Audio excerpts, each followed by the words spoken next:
Hey, it's Jordan. I'm here in Dallas. We're at the Dallas West Church, I believe. Is that the name of it? Yeah. Dallas West Church. And I'm here with a close friend of Botham, John. I've been here all week reporting on his murder, which I think it was, as well as the investigation into what happened, which, as we've been showing you, there's not much that has been revealed to the public or Botham's community here at the church or his family. He was killed on September 6th when a police officer, Amber Guyger, she was off duty. She's white, and she claims she went she thought it was her apartment because she lives directly under Botham. She lives on the third floor. Botham lived on the fourth floor. We have not gotten the 911 call that Amber made after shooting Botham. We have not gotten anything about toxicology reports of her toxicology results. We have not gotten anything as far as her police records. She did shoot someone in 2017, but the public has not gotten information on that. And she was allowed to go home and scrub her social media for days before she was brought in and booked. So I'm here with Jessica. Jessica, you are a member of this church. Your father's the minister. And you were telling me before that you met both of them many years ago, and you guys grew close to the point where you sat together pretty much every Sunday at ceremony. You want to start from the beginning, like how'd you guys meet, and how'd you it seems like you, in a way, took him under your wing when he came here from St. Lucia. Yeah, initially I met him in 2014, and just casual conversation. I was mentioning that I went on a cruise the summer before meeting him, and I went to his home country, and that just catapulted conversation. And then when he came here in July 2016, I just, saw him and embraced him. And we just hit it off with talking about, shows on Netflix and just different social issues that were going on at the time. And just things here around church, that he wanted to improve or, just talking about different people here that he wanted to get to know, because he wanted to know everybody and he wanted to feel like at home and everything. And so, that's the kind of person that he was. He invests in people, and once he meets someone that he trusts, he doesn't take it lightly. He wants to get to know you, hang out, and everything. So, so that's kind of how we started. I was helping him out, meeting new people, and just I guess learning the ropes, like you would say, here at church. So, And it's his mother talked about this a little bit, but he was also pretty active as far as social justice. Basically, kind of, I wouldn't say he was like a lead protester, but he went, he protested on behalf of black men that were murdered, or after President Trump issued his ban of new people coming into the country. Can you kind of talk about that side of him? yeah, he was very passionate about social issues and justice for people, especially immigrants, because he was an immigrant himself. He was here on a work visa, and just knowing that people weren't getting the justice that they deserved, he was very vocal about it.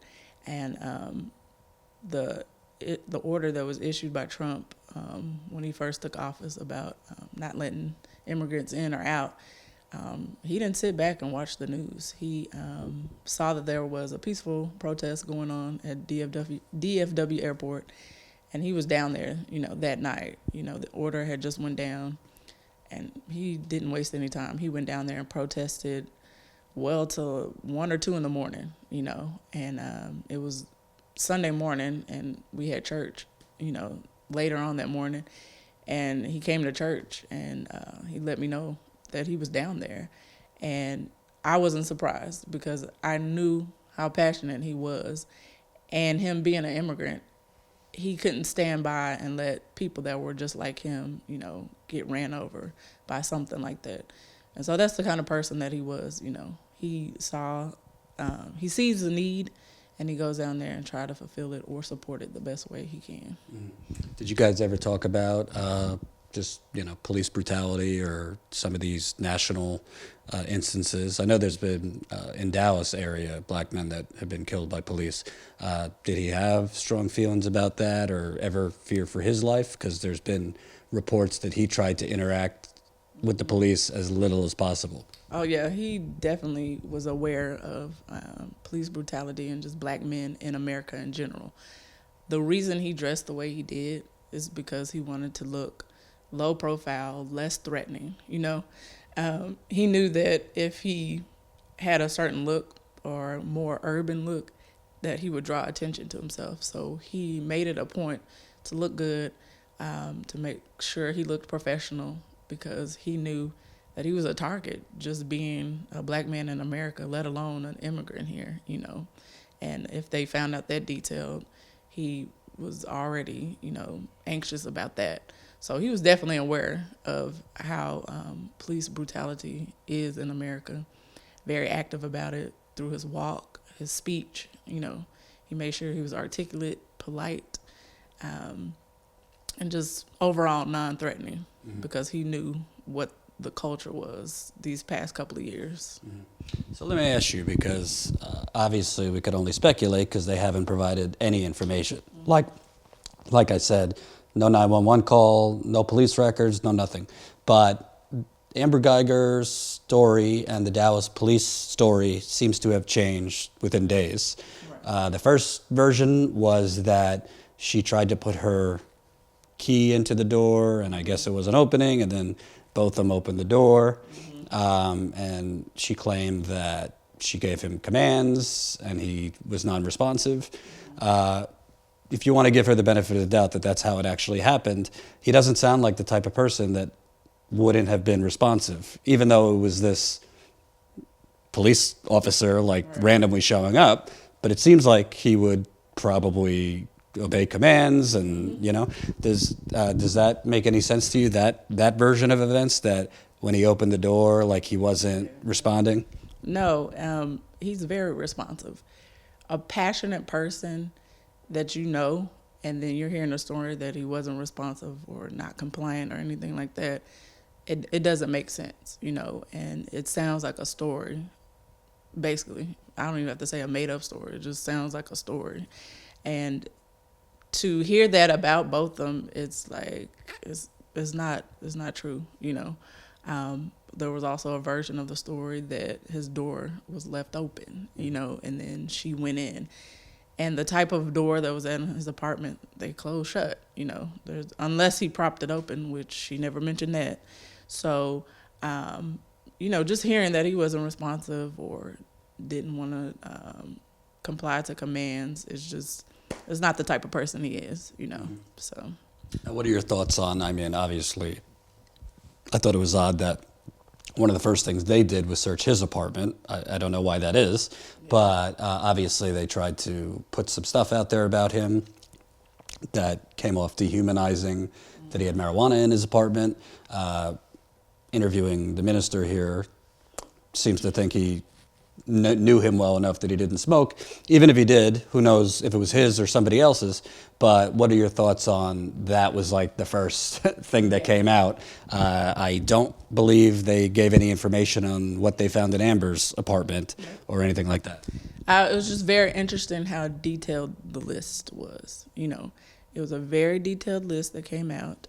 They made sure marijuana was a part of that list, because they know marijuana is always in the media or in police reports given to the media. There's more marijuana tied to it. So they know he's a black man. They know they can try their best to take him down with marijuana. And then the fact that, a bulletproof vest was in there, detailed lists of how many clippings for a gun were in there. It's too detailed to try to attach it to him, So I feel like they felt like they had to be detailed to make it believable versus being vague to annihilate a lot of questions about, why did you find this? Why were you vague about that? So they went to the extreme. Let's be detailed, Let's make sure we highlight marijuana to muddy his character because all of these people are saying great things about him. And so when I saw the list, I wasn't surprised. I was like, of course they're going to say that about him. And then they released it on the day of his Dallas funeral. It's just, it's interesting timing, but I wasn't surprised that they put that out there because we've seen it before. You think there's any chance that they might have planted some things in his apartment? I watch a lot of TV, and I've seen stories unfold like that. And the way these stories get told is because it's happened in real life.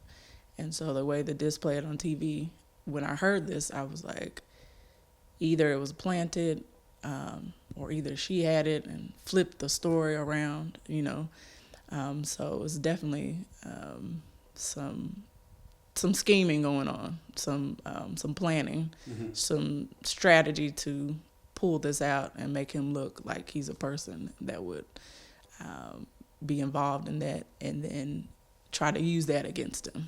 So. And we were talking before. You were basically saying you think. How would Botham react if he knew that let's just say he knew he was going to die or something like that, and in these circumstances they charged the officer with manslaughter? What are your thoughts on what would his response be to that? He would be livid. He would be livid, because here's another situation where a policeman is basically getting a slap on the hand, and he wouldn't stand for it. He would be in my ear, Jessica, you got to get out there and vote. He would know that the upcoming elections for America is coming up. Although he wouldn't be able to vote, he would be like, who are you voting for? Let's talk about the people that are out there. And then, because he's a man of God, he was like, you need to be out here praying for your country, and praying for a good direction for your country. So the manslaughter charge, he would not like it. He'd be livid. He'd be very vocal about it. He was active on Twitter, voicing his opinion and always putting it out there. So he would definitely take action the best way he could and the most effective way that he could.